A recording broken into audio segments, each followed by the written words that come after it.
तो इसलिए अब जो प्राचीन वैदिक और नारद जी कथा के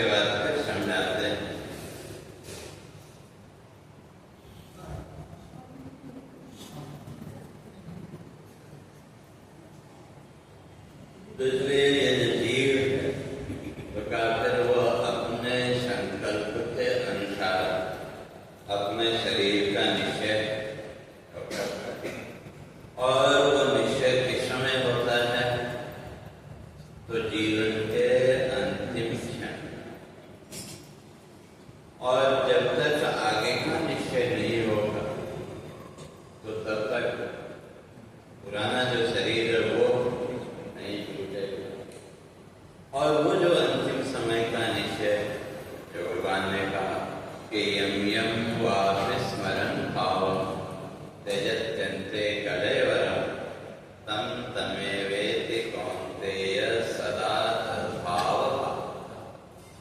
तो जो कहते हैं यम यम वास्मरण भाव, जीवन के अंतिम क्षण में जो जिस भाव का आप स्मरण करें तो उसी के अनुसार आगे का शरीर मिलेगा। तो अंतिम समय का जो आपका स्मरण है, अंतिम समय का जो संकल्प है, तो उससे मिलता क्या क्या है? तो महर्षि पतंजलि ने योग दर्शन में इस बात को स्पष्ट किया। कहते हैं सती मूले तद विपाको जाति आयु। अब अंतिम समय में जो संकल्प है वो भी कहते हैं, उसको भगवान ने कह दिया सदा तद्भाव भावित।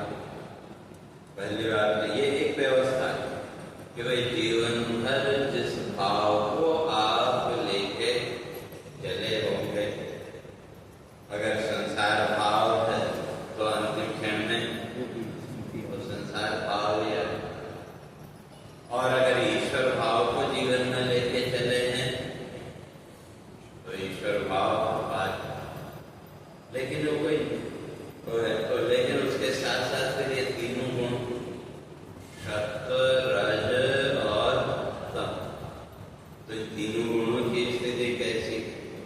क्योंकि जो साधक है, जो निरंतर परमात्मा का चिंतन करता है, तो उसने तो अपने जीवन में सत्वगुण को बढ़ाया। कितना बड़ा है वो एक अलग चीज है, लेकिन उस सत्वगुण को ऊपर लाने के लिए वो प्रयास कर रहा है। तो उस प्रयास के फलस्वरूप तो कुछ समय पहले उसका बोध हो जाएगा, और जब कुछ समय पहले बोध हो गया तो वो जो साधक है फिर वो अपने सत्वगुण को ऊपर लाने के लिए प्रयास करेगा। और जो अज्ञानी संसारी जीव है वो संसार के चिंतन में डूबेगा। तो अब जब सत्वगुण ऊपर आया, आप सत्वगुण को ऊपर लाए, तो तुम गच्छन्ति सत्त्वस्ता 14वें अध्याय में भगवान ने स्पष्ट किया, मध्ये तिष्ठन्ति राजसा जघन्य गुणवृत्तिस्ता अधो गच्छन्ति तामसा।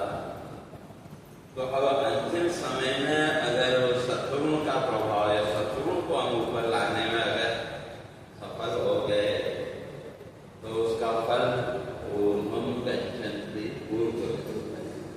तो जो स्वर्ग लोग, देव आदि लोगों की जो कल्पना करते हैं तो कहो, क्योंकि सत्वगुण के आधार पर कोई कोई पुण्य संकल्प बनेगा, अच्छा संकल्प बनेगा। और अगर रजोगुण आया तो फिर ये संसार का जन्म मृत्यु का चक्र। और अगर कहीं उस समय तमोगुण की प्रधानता हुई तो फिर वहां मनुष्य का भी संकल्प नहीं हो पाएगा। तो वहां तो फिर मनुष्य से नीचे जो योनियां हैं तो उन योनियों में जाना पड़ेगा। लेकिन वो भी अंतिम समय में फिर कौन सा गुण रहेगा,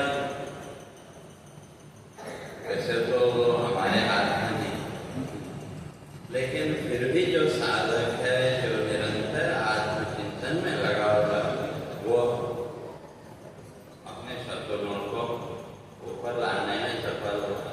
तो अब उस संकल्प के अनुसार जैसे सती मूले तद विपाको जाति आयु होगा, तो उसके आधार पर निश्चय होगा तो जाति कहाँ आपका जन्म होगा और फिर कितनी आयु होगी और जीवन में क्या क्या सुख दुख भोगने पड़ेंगे।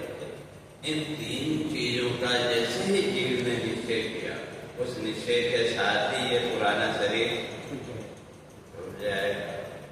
और फिर उसके आधार पर वो पंचाग्नि विद्या के आधार पर फिर वो गति।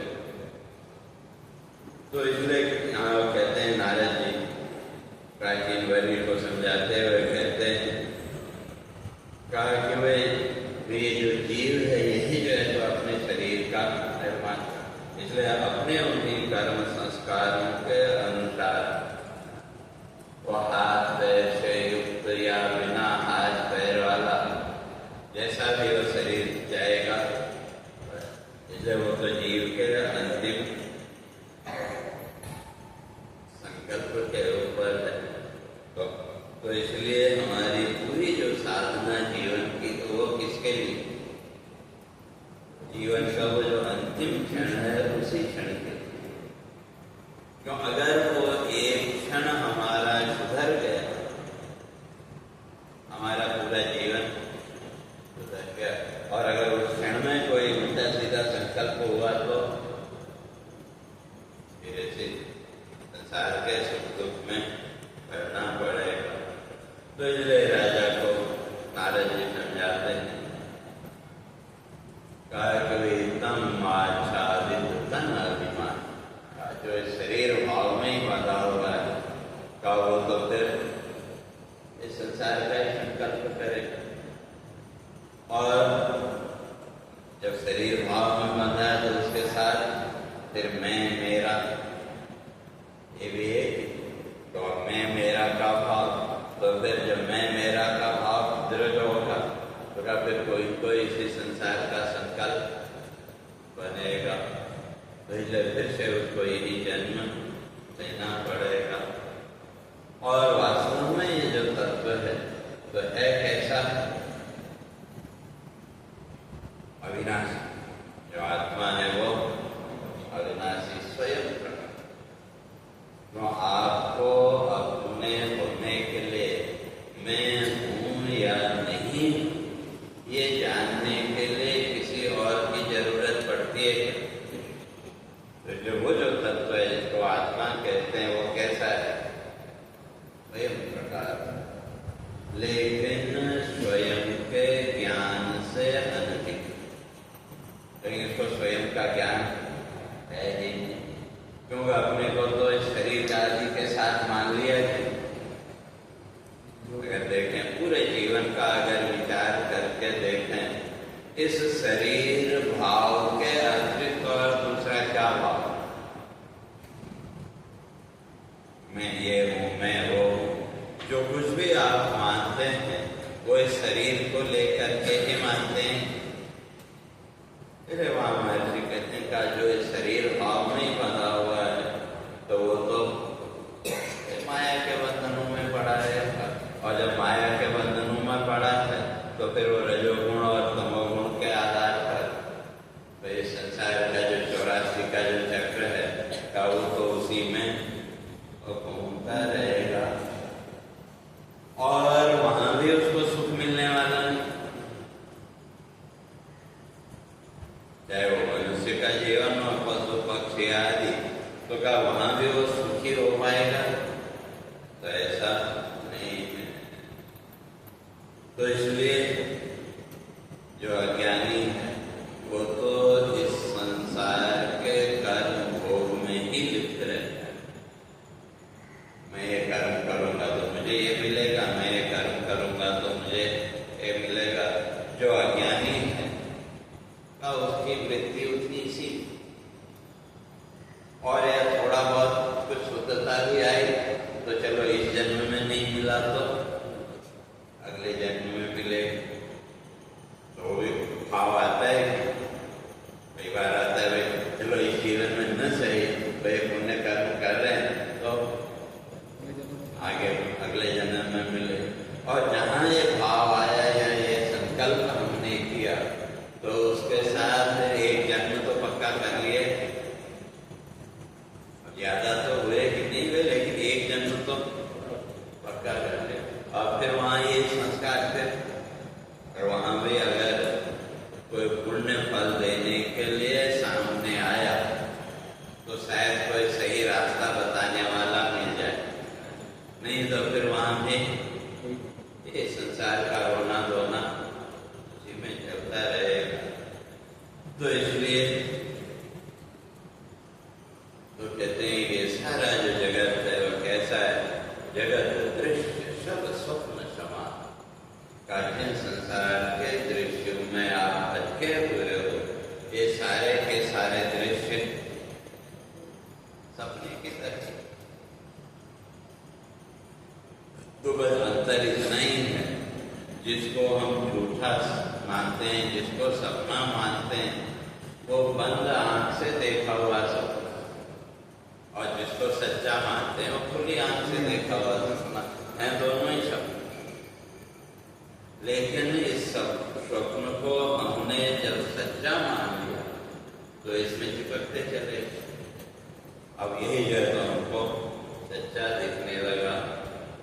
तो इसलिए देखिए भाई, जो साधक निरंतर परमात्मा का चिंतन करता है वो तो धीरे धीरे इन कर्मों के बंधन से मुक्त हो जाता है। तो कैसे? उसी को स्पष्ट कहते हैं, पूर्व में शाश्वत हरि का चिंतन, पूर्व में शाश्वत हरि का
तो वहां प्राचीन वर्य एक प्रश्न करता था कि भगवान, ये बड़ी अच्छी बात है, आपने जो उपदेश दिया तो उससे मेरे मन का जो संशय था, जो संदेह था, वो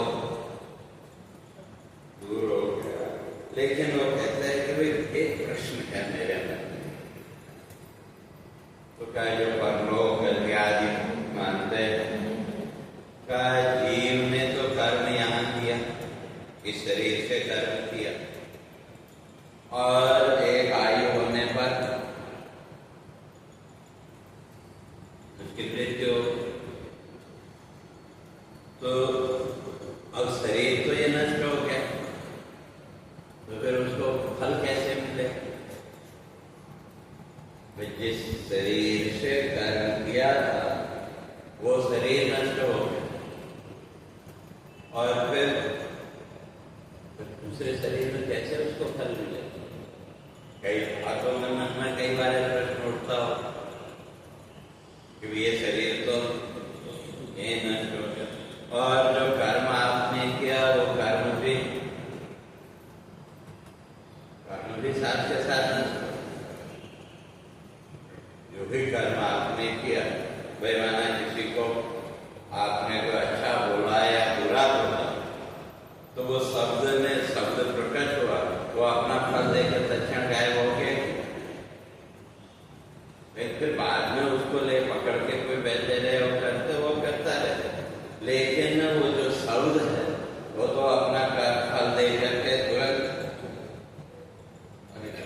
तो वही यहाँ राजा प्रश्न करता है, कर्म है कर्ता जीव देह से, क्षण में कर्म विलय हो जाता, उसी देह को तजकर कैसे भिन्न देह में फल है।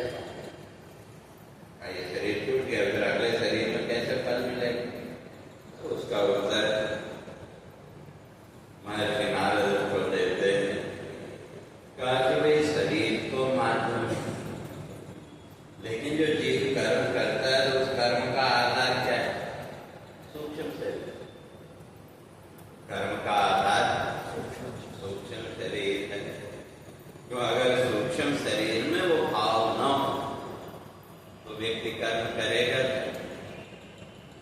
तो इसलिए, और वो जो सूक्ष्म शरीर है वो का मन बल प्रधान, जो सूक्ष्म शरीर है वो मन की शक्ति से, तो इसलिए उस मन की शक्ति से युक्त होकर के जो जीव है वो सूक्ष्म शरीर के माध्यम से ही कर्म करता है।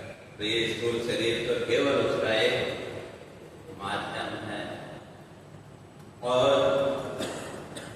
फिर जो भी परलोक गति आती है तो वो किसकी? वो भी उसी सूक्ष्म शरीर। जो कई लोग ये मानते हैं कि आत्मा की गति, तो आत्मा में तो कोई भी गति संभव है ही नहीं। आत्मा तो व्यापक है, तो जब व्यापक है तो उसमें कैसे गति संभव? इसलिए जो भी गति है वो किसकी? सूक्ष्म शरीर की। जैसे मैंने पहले स्पष्ट किया, सूक्ष्म शरीर को ये समझ लो सिम कार्ड की तरह, और वो जो सूक्ष्म शरीर है, विविध लोक गति सूक्ष्म देह, तो जो लोकांतर की जो गति है, तो उस गति का आधार भी सूक्ष्म शरीर। इसलिए सूक्ष्म शरीर ही उस गति को प्राप्त, तो ये शरीर तो यही नष्ट हो गया, और नए उसमें तो नया शरीर मिलेगा, लेकिन वो जो भी कर्म संस्कार है वो सब उस सूक्ष्म शरीर में संचित।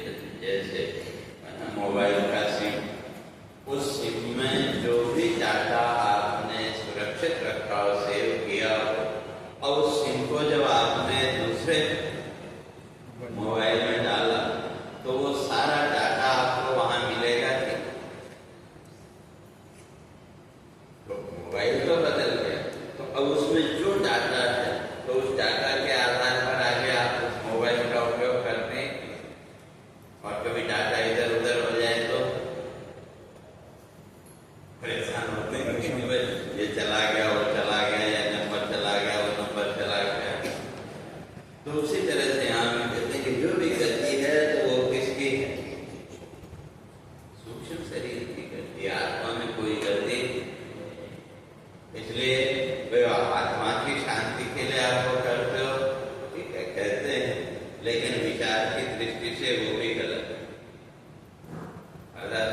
किसकी शांति के लिए?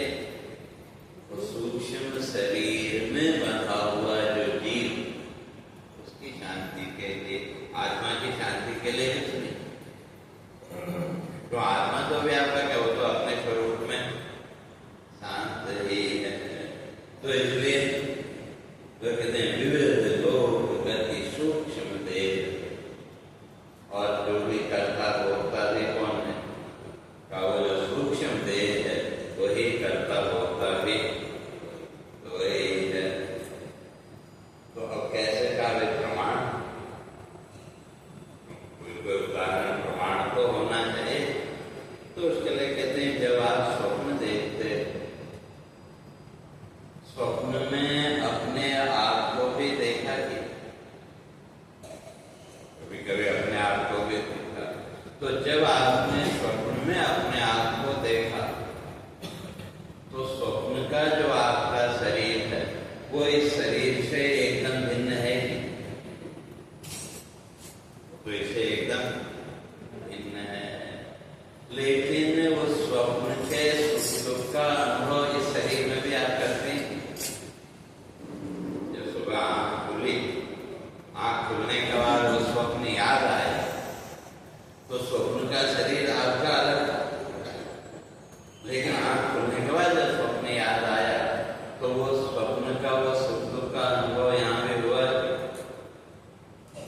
और स्वप्न में जो शरीर था उससे जो सुख दुख होगा तो शरीर तो ये यहाँ पड़ा हुआ, लेकिन वो सुख दुख का वो किसमें होगा? आप नहीं होगा कि कोई और? पर इसी तरह से जो भी परलोक गति आदि जो कर्म भोग की जो बात करते हैं, कभी जहाँ वो जाएगा वहाँ वो कर्म भोग उसको इसी तरह से उसको मिलेगा। तो और तो किसके आधार पर था? स्वप्न में संचित पोषित चित्त संस्कार। तो जो चित्त में संस्कार पड़े हुए उन संस्कारों के आधार पर ही स्वप्न में आप सुख दुख का भोग हो। उसी तरह से वो जो सूक्ष्म शरीर, उस सूक्ष्म शरीर में जो संस्कार, चाहे वो पाप के हो चाहे पुण्य के हो, उन संस्कारों के आधार पर ही नया शरीर मिला और वहाँ उन संस्कारों के आधार पर ही फिर उन संस्कारों का भोग जीव नए शरीर में और भोगेगा। तो इसलिए तो कहते हैं स्वप्न लोक में करता विचरण, स्वप्न लोक में करता विचरण, स्वप्न लोक में करता विचरण, स्वप्न लोक में करता विचरण, तज कर तन का रूप आधार, तज कर तन का रूप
कई बार ऐसे दृश्य भी सामने आते हैं जिन दृश्यों को आपने इस जीवन में कभी देखा ही नहीं, वो भी कई बार दृश्य दिखेगी।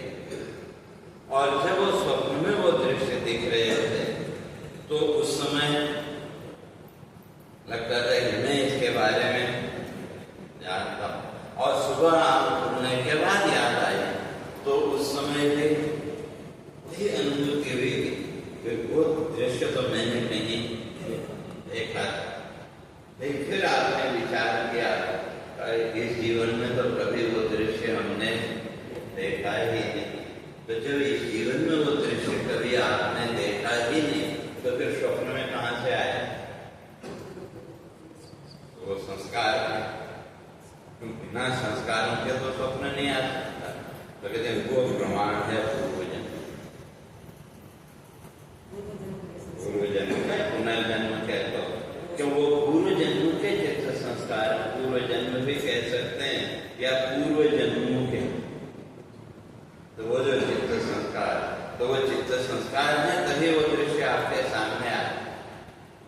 क्योंकि जो स्वप्न की जो प्रक्रिया है तो बिना संस्कारों के आप स्वप्न देख ही नहीं सकते। इसलिए वैसे तो आज तक कोई ये नहीं बता पाया वे स्वप्न क्यों आते हैं, किस लिए आते हैं, लेकिन फिर भी हमारे ऋषियों ने उसका बहुत विचार किया। तो जो स्वप्न है वो स्वप्न का आधार क्या है? वही हमारे चित्त संस्कार, हमारी इच्छाएं। और इच्छाएं दो प्रकार, एक बाह्य इच्छा और एक आंतरिक इच्छा। बाह्य इच्छा ये घर परिवार आदि को लेकर के जो सामान्य इच्छाएं व्यक्ति के अंदर है, ये सब बाहरी इच्छाएं। और जो आंतरिक इच्छा है, कोई कर्म आपने किया, कोई कार्य आपने किया, तो फिर उस कार्य के फल के रूप में भी तो इच्छा प्रकट होती है कि वो आंतरिक इच्छा। और जो भी स्वप्न आप देखते हैं, इन दो इच्छाओं के अतिरिक्त वहां तीसरा और कुछ है। लेकिन ये कौन सी इच्छाएं कब मिलेंगी उसका कोई नियम नहीं। आपकी एक इच्छा आज की और दूसरी इच्छा 10, 20, 50 साल वर्ष पुरानी भी हो सकती है और हजारों वर्ष पुरानी भी हो सकती है। और जब ये दोनों इच्छाओं का सामंजस्य बराबर मिला तो आपको वो स्वप्न बराबर दिखेगा। कई बार ऐसा भी होता है, सपना तो आपने देखा लेकिन उसको आप जोड़ नहीं पाए। लेकिन अगर वहां भी विचार करके देखो तो है वो इच्छाएं, लेकिन वो दोनों इच्छाएं सामने आ गई, लेकिन वो दोनों का जुड़ाव नहीं हो। जैसे पहले वो सीधी आती थी, उसमें कहीं स्क्रैच आ जाए तो आप चलाओ तो बीच में लाइन लाइन वो दिखता है, तो उसी तरह से यहाँ भी हो। लेकिन जहाँ ये दोनों इच्छाओं का बराबर मेल हो गया तो वहां आपको वो दृश्य बराबर दिखेगा। और जो भी स्वप्न आपने देखे या जो भी देखे तो उसका विचार करके देखना, इन दो इच्छाओं के अलावा वहां और कुछ नहीं। एक बाह्य इच्छा और एक आंतरिक इच्छा। लेकिन वो दो इच्छाएं कब की होंगी? जरूरी नहीं कि आज की दोनों इच्छाएं जुड़ने, ऐसा कोई जरूरी और नहीं है, उसके लिए कोई व्यवस्था नहीं है। तो इसलिए वही कहते हैं कि अननुभूत दृश्य स्वप्न दर्शन। तो इस जीवन में जिसका आपने अनुभव ही नहीं किया, लेकिन फिर भी वो दृश्य आपको स्वप्न में दिखाई दिया, तो पूर्व जन्म का बोध साथ प्रमाण है कि वे आपका पहले भी जन्म हो चुका है, या यूं कह लो पुनर्जन्म का वो प्रमाण है। और जो हमारा मन है, मन तो सब कुछ तो जानता है, लेकिन विडंबना ये है कि हमने उस मन को पढ़ना छोड़ दिया या अपने मन को पढ़ना भूल। हम दूसरे के मन को तो पढ़ने की कोशिश करते कि वो क्या सोच रहा होगा वो, लेकिन हमारे मन के अंदर क्या क्या है हमने उसको कभी नहीं पढ़ा। वैज्ञानिक और अज्ञानी में अंतर यही है। अज्ञानी हमेशा दूसरे की चिंता में होगा और जो ज्ञानी है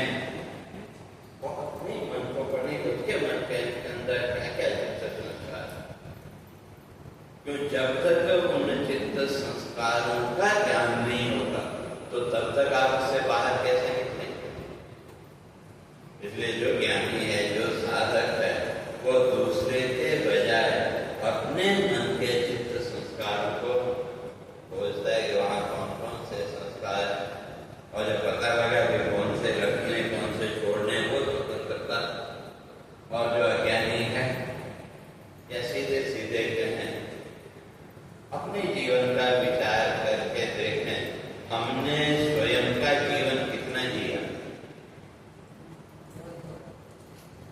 तो बचपन से लेकर के जीवन के अंतिम क्षण तक दूसरों की ही चिंता में डूबे रहे। भाई वो क्या कहेगा, वो क्या सोचेगा। तो आप अपना जीवन कितना आपने, अगर ईमानदारी से विचार करके देखें, हमने अपना जीवन तो जिया ही।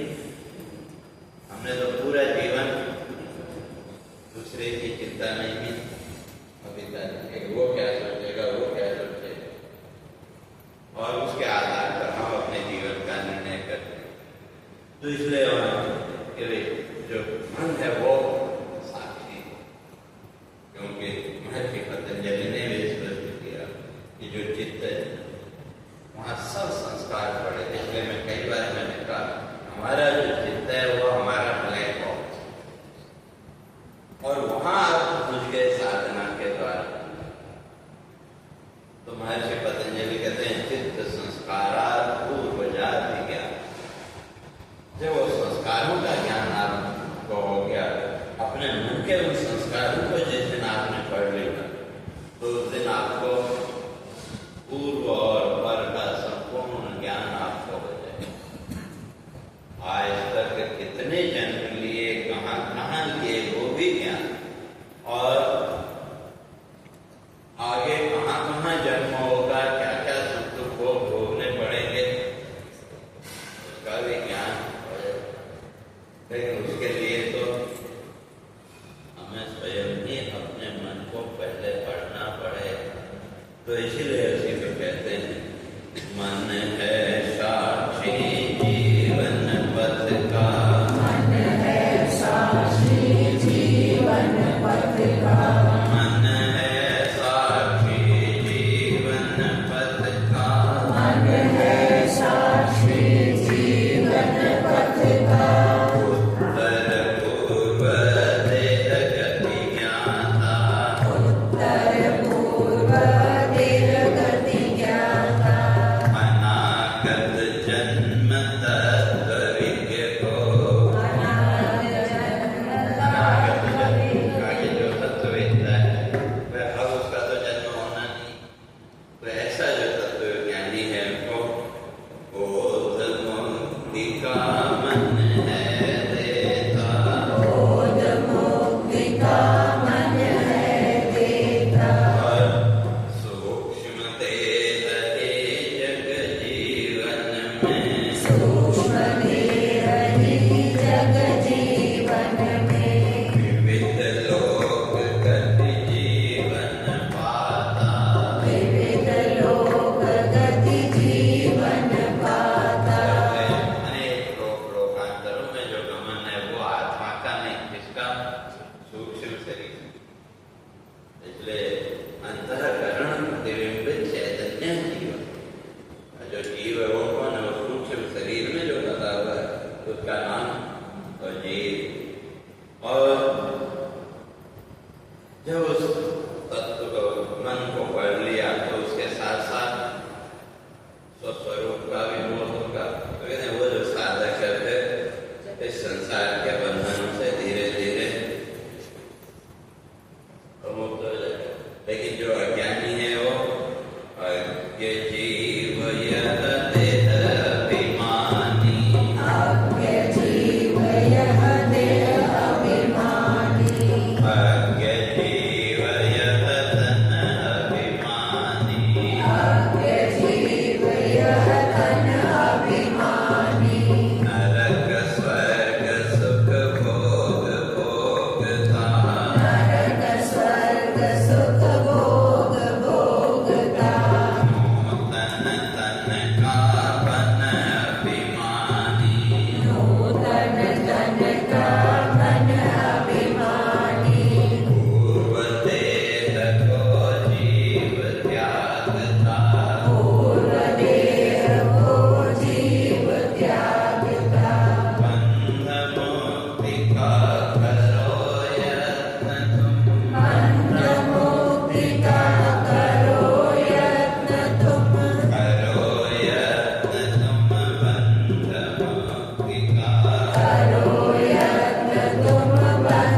और फिर उसी अभिमान के कारण का फिर से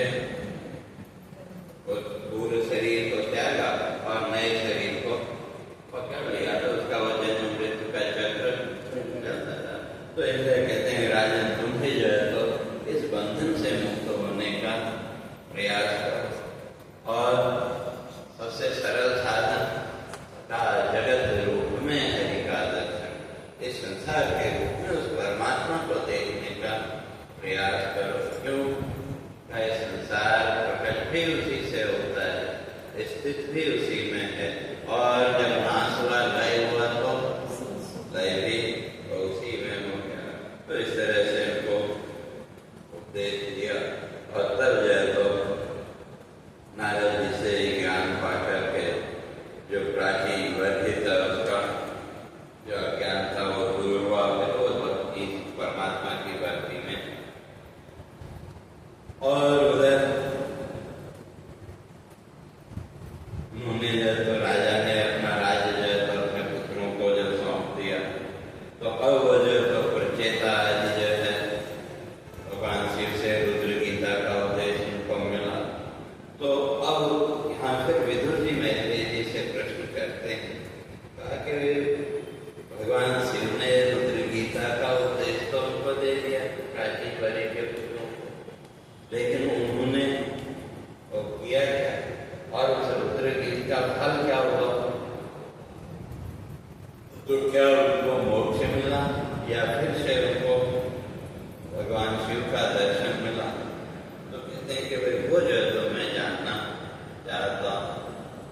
तो तब उसका उत्तर देते हुए मैत्रेय जी वहाँ कहते हैं कि भाई 10,000 वर्षों तक प्रचेता जी ने समुद्र के अंदर, जल के अंदर रह करके उस रुद्र गीत के माध्यम से भगवान की आराधना की, और तब उनको भगवान का दर्शन प्राप्त हुआ। और जब भगवान का दर्शन प्राप्त हुआ तो भगवान ने कहा मानव,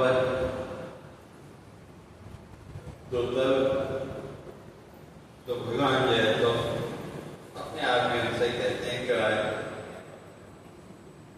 वे आप जो है तो संसार के भाई पिता की आज्ञा तुम्हारी में संसार आगे बढ़ाने के लिए, तो इसलिए कंडु ऋषि की जो पुत्री का उसके साथ आप विवाह करके अपने पिता की आज्ञा का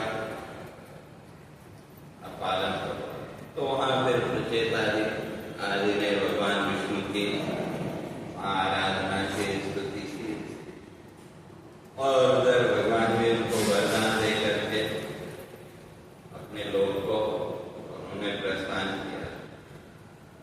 तो जो भगवान उनको एक बात समझाते हैं,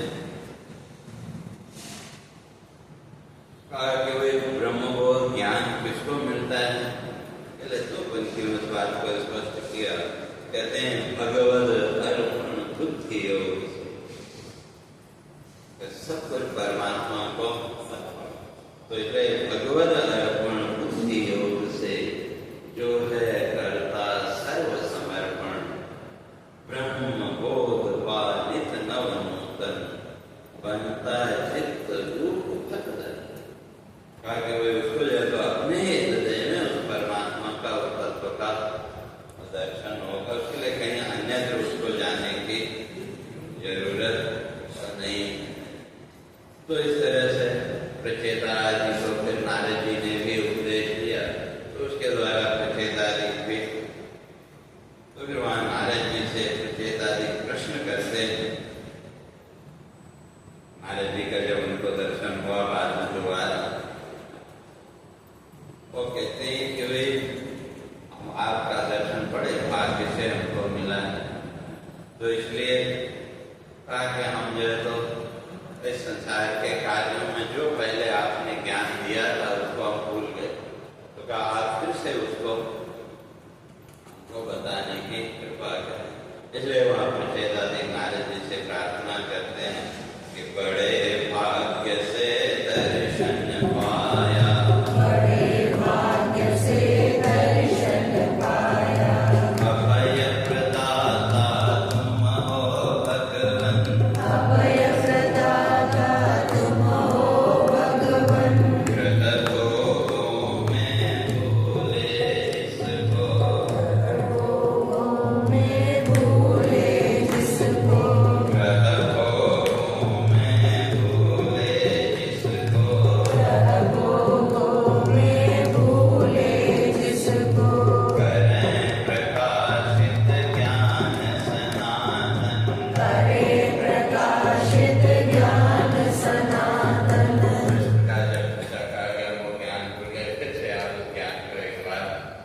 हाँ, जब फिर भूख लगेगी तो बोल लो। और एक बार अगर पेट भरा हो तो फिर उसके सामने से आप कुछ भी डालो, उसकी ओर वो देखेगा। लेकिन हमने मनुष्य को बड़ा श्रेष्ठ माना, तो इसलिए वो कहते हैं कि वे जन्म कर्म मन वाणी आयुष हरि सेवा दिन सब हैं निष्फल। और तप श्रवण व्रत विराग बुद्धिबल हरि रूप ज्ञान बिन नहीं सकते। आपने तपस्या शास्त्र को भी सुना और व्रत भी रखते हैं। अब आजकल तो व्रत खाने पीने तक लोगों ने सीमित कर दिया, वहाँ भगवान की साधना या भगवान के चिंतन की तो कोई बात ही नहीं है। तो ऐसे व्रत से भगवान मिलेगा तो कभी नहीं मिलेगा। वो तो केवल हम अपनी वासनाओं की पूर्ति के लिए ये नहीं खाया तो इसलिए व्रत के दिन ये खाओ या वो खाओ, तो इसलिए कहते हैं भगवान के ज्ञान के बिना ये साधनाओं का कोई फल, एक व्यर्थ आयु का है हम कर रहे हैं। तो इसलिए कहते हैं जो भी साधना करो वो परमात्मा को समर्पित करो। तो कैसे? श्रेय मार्ग का कर अवलंबन, श्रेय मार्ग का कर अवलंबन, श्रेय मार्ग का कर अवलंबन, श्रेय मार्ग का कर अवलंबन, करो साधना हरि को अर्पण, करो साधना हरि को अर्पण, हरि आत्मा ईश्वर साक्षी, हरि आत्मा ईश्वर साक्षी, हरि आत्मा ईश्वर साक्षी, हरि आत्मा ईश्वर साक्षी, हरि से पाता सब जग दर्पण, हरि से पाता सब जग दर्पण, होते भाषित आत्म तत्व में, होते भाषित आत्म तत्व में, होते भाषित आत्म तत्व में, होते भाषित आत्म तत्व में, गुणमय जग के दृश्य पुरातन, गुणमय जग के दृश्य पुरातन, द्रव्य गुण क्रिया भिन्न शक्ति के श्रेय मार्ग का कर अवलंबन, श्रेय मार्ग का आश्रय लेकर के अपनी साधना परमात्मा को अर्पित करो। क्यों? हरि ही आत्मा ईश्वर है। अब हरि परमात्मा वही ईश्वर है, वही आत्मा, वही साक्षी, और उन्हीं से सारा जगत जीवन में तृप्ति पाता है। और ये जितना भी जगत दृश्य है वो सब उसी तत्व में आभासित हो रहा है। तो इसलिए तुम सब क्यों वो जो तत्व है वो तो निर्गुण निश्चल ब्रह्म सनातन, वो तत्व निर्गुण निश्चल है। इसलिए द्रव्य गुण क्रिया भिन्न तत्व, वो जो तत्व है वो द्रव्य गुण क्रिया सबसे वो भिन्न है। तो इसलिए तीन प्रकार की इच्छाओं से मुक्त जो चित्त है का वही जो परमात्मा का दर्शन प्राप्त कर सकता है।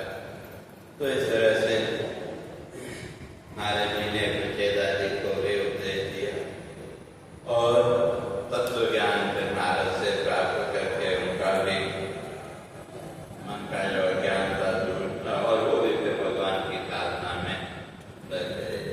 तो इस तरह से चतुर्थ स्कंद की कथा यहाँ पर आके पूर्ण हुई। बोलिए